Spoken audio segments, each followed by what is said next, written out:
Dis donc, Jamy, c'est intéressant, ça. Actuellement, il y a des essais sur l'homme pour soigner et guérir les myopathies. Et oui, grâce au Téléthon et aux dons, la recherche pour lutter contre cette maladie a progressé et désormais, les scientifiques ont plusieurs pistes pour éradiquer ce fléau.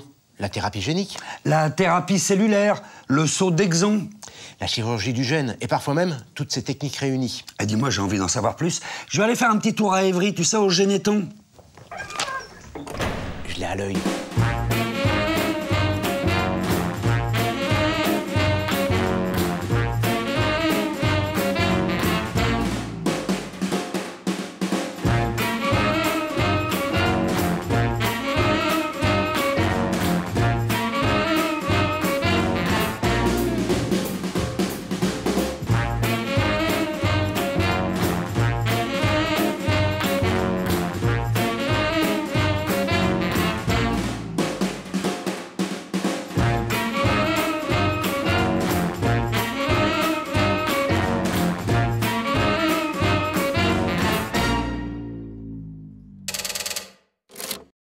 Bienvenue au Généton, Jamy, le laboratoire de génétique qui a été créé en 1990 par l'AFM grâce aux dons du Téléthon. Alors ici, eh bien, il y a plus de 200 chercheurs, techniciens et laborantins qui travaillent pour mettre au point de nouvelles thérapies susceptibles de traiter les myopathies. Les myopathies, ce sont des maladies d'origine génétique qui touchent nos muscles. On parle aussi de maladies neuromusculaires.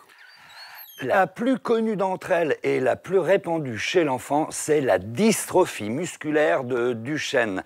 Cette myopathie touche l'ensemble des muscles du corps humain, ceux des bras, des jambes, mais aussi par exemple le diaphragme qui permet de respirer ou encore le cœur.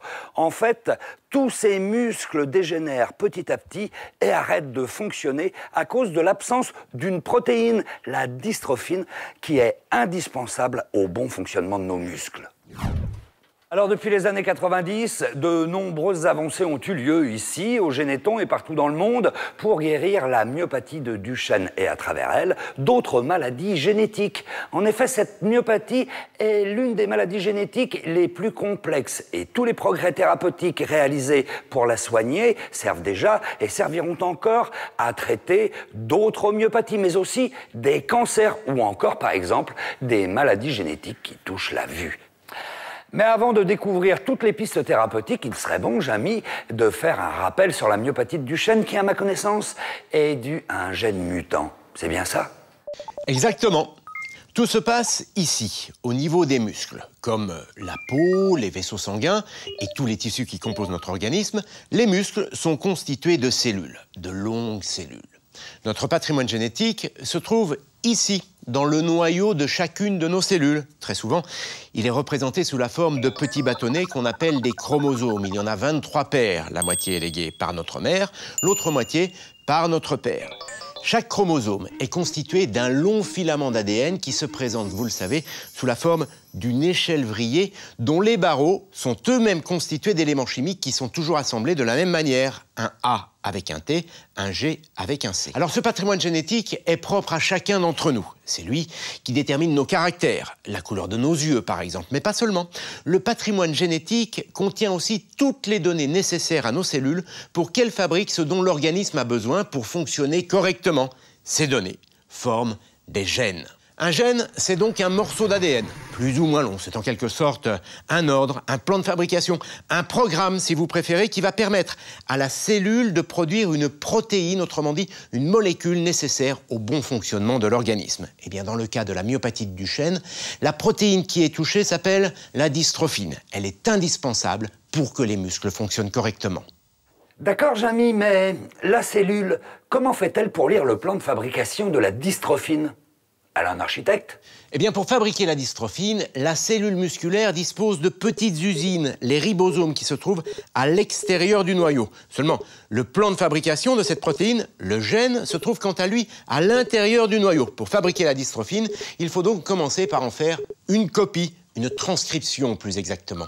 Les bases étant toujours agencées de la même manière, la cellule fabrique une séquence complémentaire à ce qu'elle lit. Elle fabrique une séquence qu'on appelle ARN messager qui va transporter le message à l'extérieur du noyau.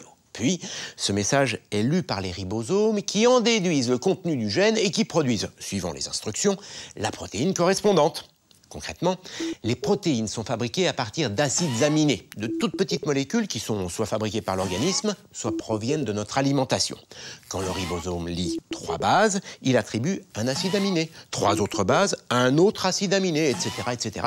Et c'est ainsi qu'une protéine, la dystrophine par exemple, est fabriquée. D'accord, Jamy, mais pourquoi dans le cas de la myopathie de Duchenne, la dystrophine n'est plus fabriquée?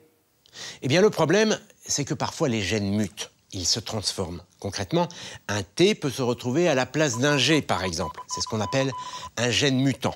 L'ennui, c'est qu'au moment de la transcription, cette erreur va être recopiée. Et si cette erreur se trouve sur le gène qui code pour la dystrophine, eh bien cette dystrophine ne sera pas fabriquée correctement.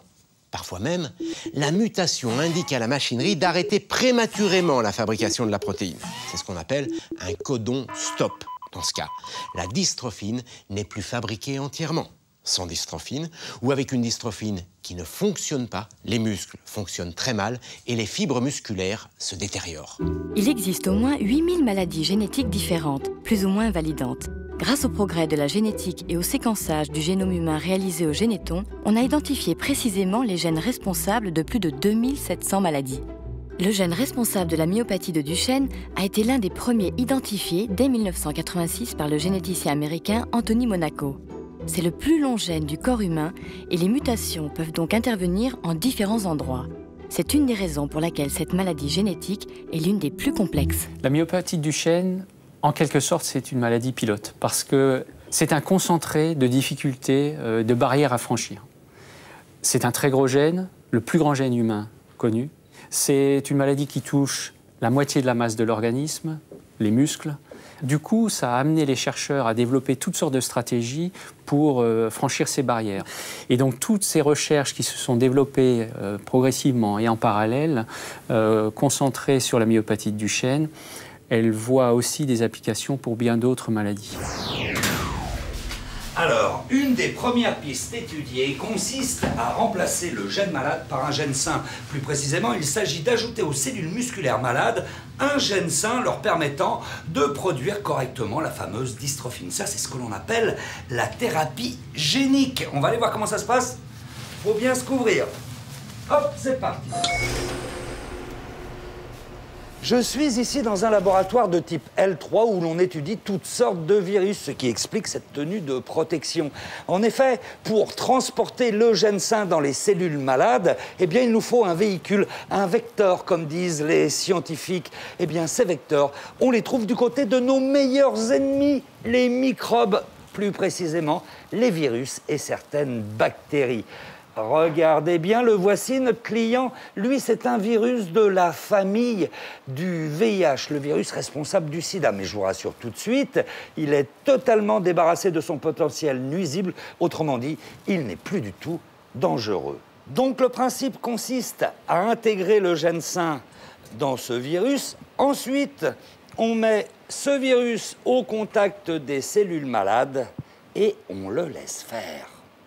Alors pourquoi utiliser des virus? Eh bien tout d'abord, il faut savoir qu'un virus est un agent pathogène 100 à 1000 fois plus petit qu'une cellule. Il faut dire que sa structure est beaucoup plus basique, 1 ou 2 enveloppes qui protègent le matériel génétique. Les virus n'ont qu'un objectif dans la vie, se multiplier. L'ennui, c'est qu'ils ne disposent d'aucune machinerie. Pour se multiplier, ils vont donc utiliser la machinerie des cellules. En fait, chaque virus parasite un certain type de cellule. C'est un petit peu comme si chaque type de virus possédait une clé correspondant à un type de cellule. Concrètement, le virus pénètre dans une cellule, puis il libère son patrimoine génétique qui va se glisser dans le noyau de la cellule. Désormais, la cellule produit des virus, une tâche à laquelle elle n'est pas destinée, et elle finit d'ailleurs par en mourir. La thérapie génique consiste à mimer ce modèle. On fabrique un vecteur dans lequel on va introduire un gène sain, le gène de la dystrophine par exemple. Comme le virus, le vecteur pénètre dans les cellules, pas n'importe lesquelles, les cellules musculaires dans le cas de la myopathie de Duchenne. Et comme un virus, ce vecteur va y déposer son matériel génétique, en l'occurrence ici, le gène de la dystrophine. Résultat, la cellule qui ne produisait plus de dystrophine peut désormais en produire. Eh bien, dis donc, Jamy, si ça marche aussi bien sur l'homme que sur tes animations, alors c'est génial. Eh bien, pas tout à fait. Si la science était toujours aussi facile, il n'y aurait plus de scientifiques. En fait, il y a encore des obstacles à franchir. 1. Trouver le bon vecteur capable de transporter le gène sain.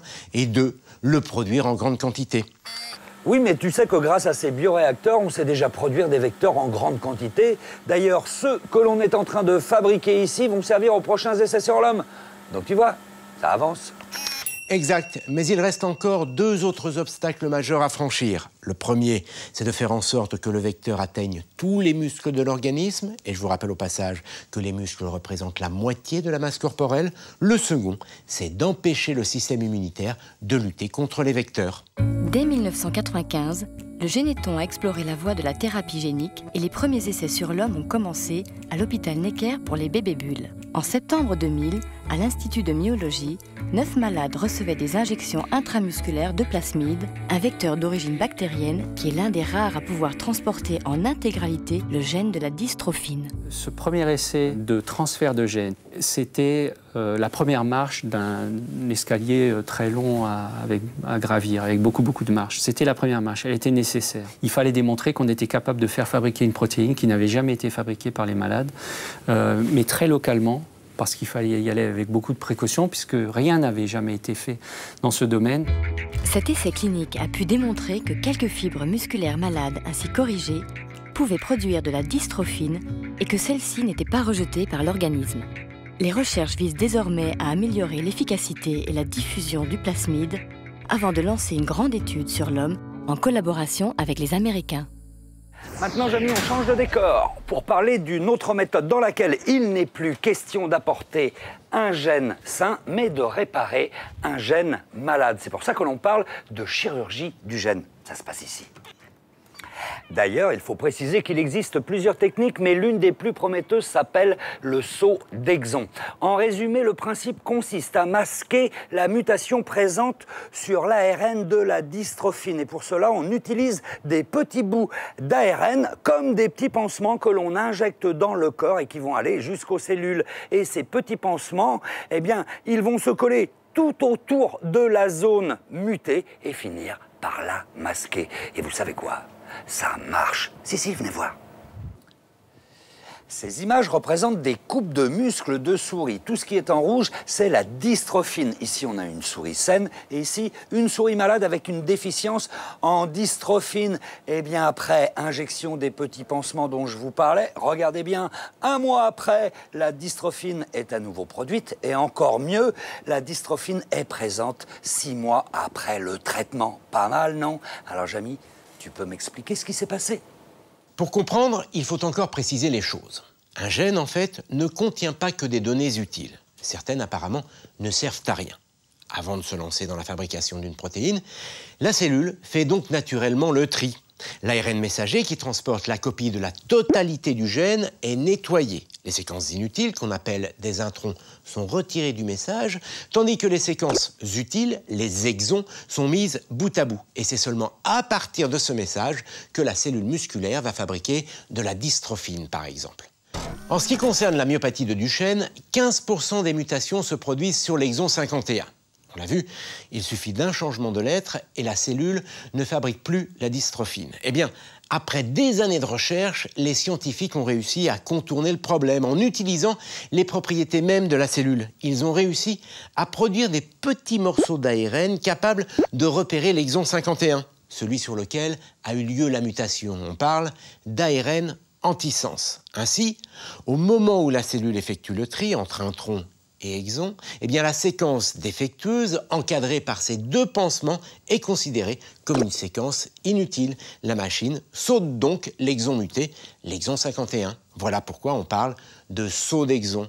Du coup, cette cellule peut désormais produire de la dystrophine. Alors je sais ce que vous allez me dire. Si on enlève un morceau de la séquence, le message est incomplet.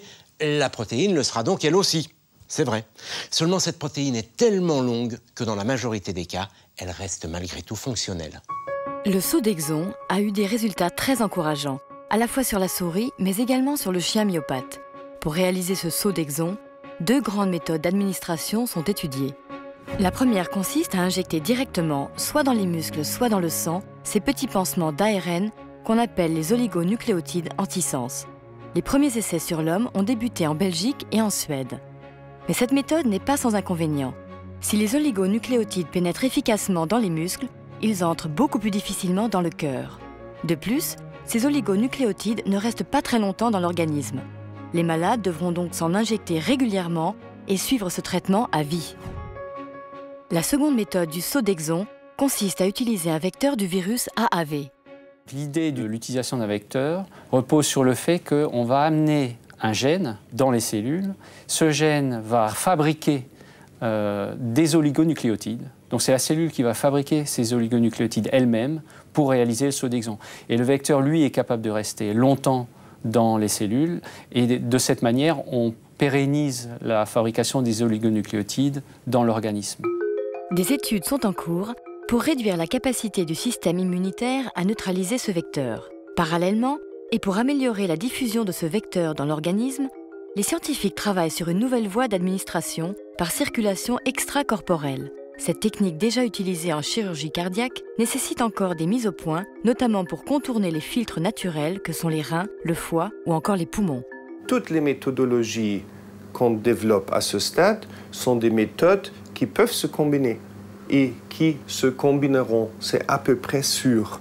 On peut, par exemple, traiter en direct le cœur en utilisant un virus et le muscle squelettique entier en utilisant un médicament oligo-antisens qui rentre plus facilement dans le muscle squelettique, mais beaucoup moins facilement dans le muscle cardiaque.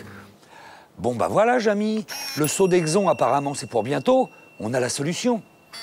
Pas si vite. Même si les premiers tests sur les animaux sont concluants, le chemin qui mène à un traitement efficace est encore long. Par ailleurs, cette technique du saut d'exon ne permettra pas de guérir toutes les myopathies de Duchenne, 60 à 70% seulement, ce qui n'est déjà pas mal. En effet, certains exons sont indispensables au bon fonctionnement de la dystrophine. Par conséquent, ces exons ne peuvent pas être mis à l'écart.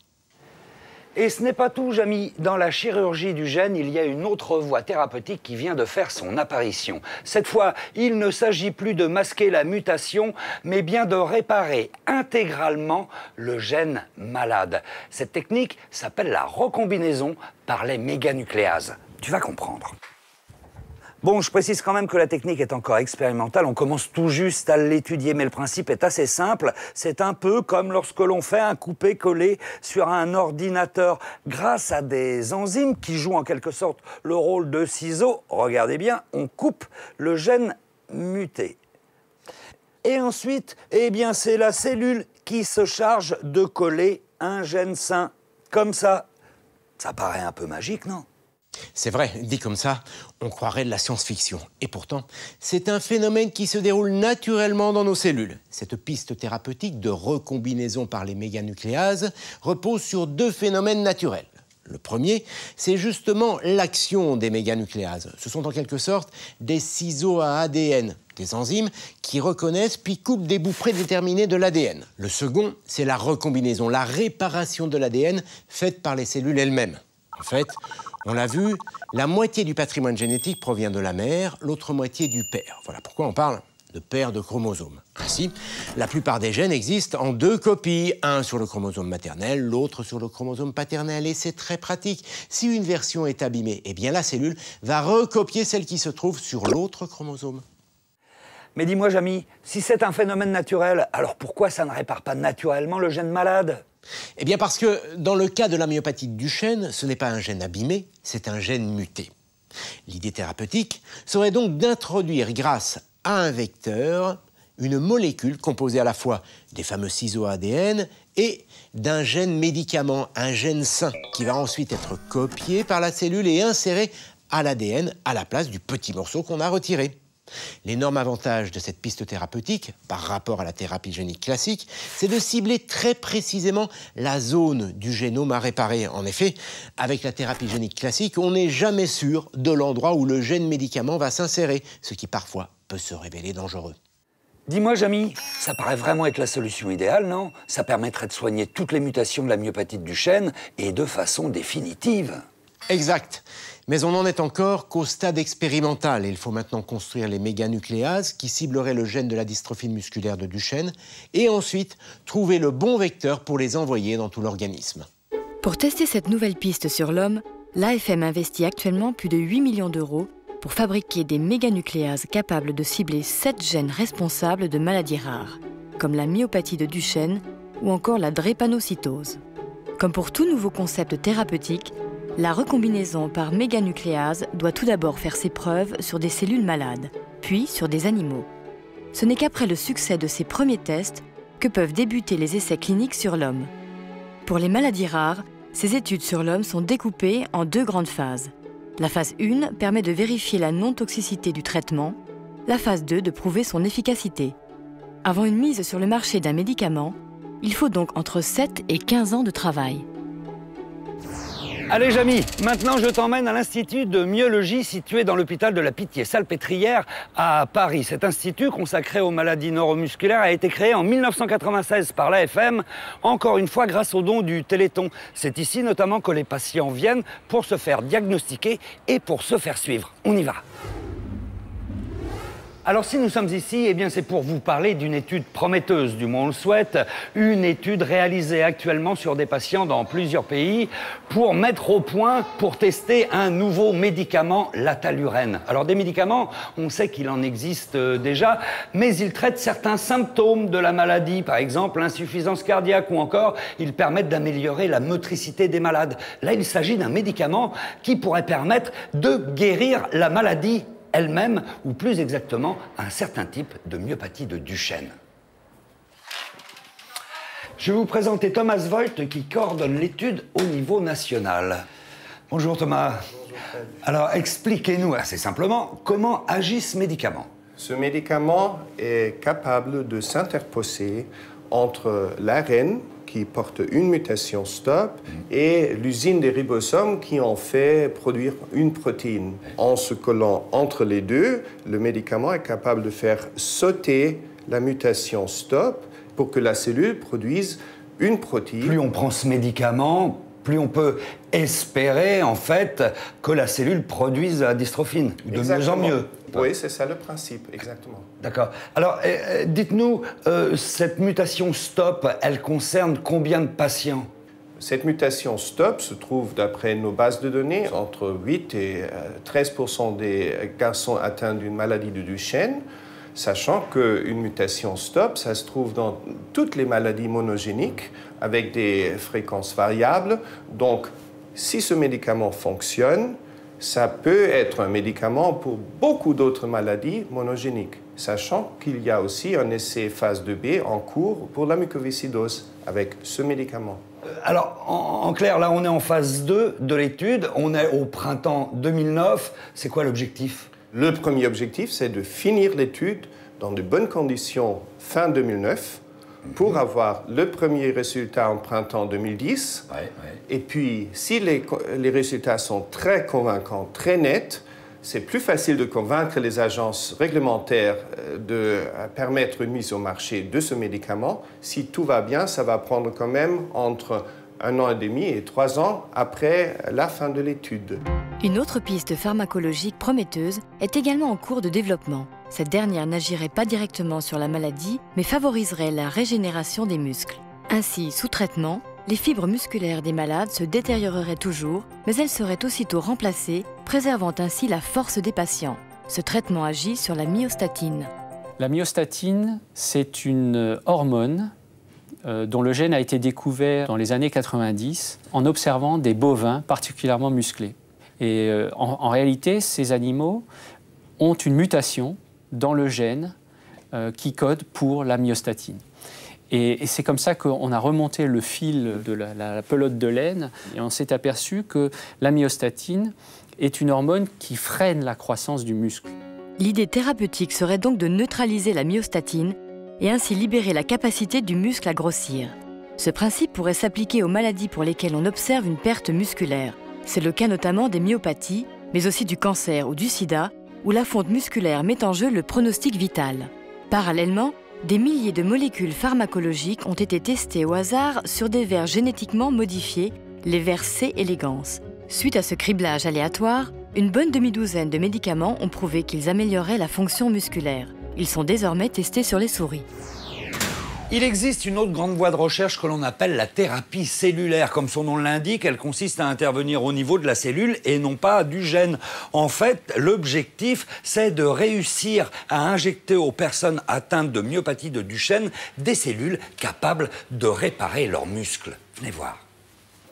Mais attention, on ne peut pas utiliser n'importe quelle cellule du corps humain. Il faut des cellules souches comme celles que l'on voit ici, car elles seules ont la capacité, premièrement, de se multiplier à l'infini et deuxièmement, de se différencier, autrement dit, de se transformer en différents types de cellules en fonction de l'endroit où on les injecte. Et là, en l'occurrence, elles vont se transformer en cellules musculaires. Tu vois ce que je veux dire, Jamy ? Absolument, Fred. Alors, il y a plusieurs sources de cellules souches dans l'organisme. Celle qui nous intéresse se trouve dans les parois des vaisseaux sanguins. Ce sont les mésangioblastes. La technique serait la suivante. 1. On prélève chez le patient atteint de myopathie de Duchenne des mésangioblastes. C'est important car au moment de la réinjection, on éviterait ainsi les risques de rejet car elles proviennent du patient lui-même. 2. Avant l'injection, on corrige ces cellules qui, elles aussi, portent le gène de la myopathie de Duchenne. On réparerait ce gène soit par thérapie génique, soit par saut d'exon ou encore par méganucléase. 3. On met en culture ces cellules pour en obtenir un plus grand nombre. Étant donné que ce sont des cellules souches, on utilise là leurs propriétés naturelles de multiplication. 4. On injecte dans les vaisseaux sanguins ces mésangioblastes corrigés, puis on laisse faire la nature. De par leurs caractéristiques, les mésangioblastes ont la capacité de migrer vers les muscles. Elles sont comme attirées par l'inflammation qui caractérise les muscles malades. Ensuite, arrivées au niveau des muscles, ces cellules souches seraient capables de se spécifier, de se transformer en cellules musculaires, mais attention, en cellules musculaires saines qui produiraient de la dystrophine fonctionnelle. L'utilisation de ces mésangioblastes a d'ores et déjà fait ses preuves sur l'animal, notamment le chien. En Italie, les essais cliniques sur l'homme visant à démontrer l'efficacité de ce traitement sont en préparation. L'AFM étudie aussi d'autres pistes de thérapie cellulaire, notamment celles qui utilisent les cellules souches de la moelle osseuse, les cellules hématopoïétiques. En temps normal, ces cellules ont la propriété de se diviser et de fabriquer toutes les cellules sanguines, des globules rouges aux globules blancs, en passant par les plaquettes. Mais si on transplante ces cellules dans un cœur malade, elles sont capables de restaurer la fonction cardiaque, permettant ainsi de guérir le cœur des patients atteints de la myopathie de Duchenne ou encore de ceux ayant eu un infarctus du myocarde. Alors, t'as vu, Jamy, c'est impressionnant, toutes ces pistes thérapeutiques pour essayer de traiter la myopathie de Duchenne. Et il faut toutes les explorer, car pour soigner cette mutation qui provoque la maladie, il n'y aura pas qu'un seul traitement unique, mais plusieurs thérapies, et parfois même plusieurs thérapies combinées entre elles. Et puis, il faut préciser que ces avancées permettront de traiter la myopathie de Duchenne, mais aussi d'autres maladies génétiques. C'est pas un hasard si l'AFM finance une trentaine d'essais cliniques sur l'homme. En tout cas, je peux te dire qu'à l'AFM, on travaille beaucoup depuis la recherche jusqu'à la production des futurs traitements. Et tout cela grâce au don du Téléthon. Par conséquent, vous le voyez, il faut rester mobilisé. On s'approche doucement du traitement, mais on s'approche.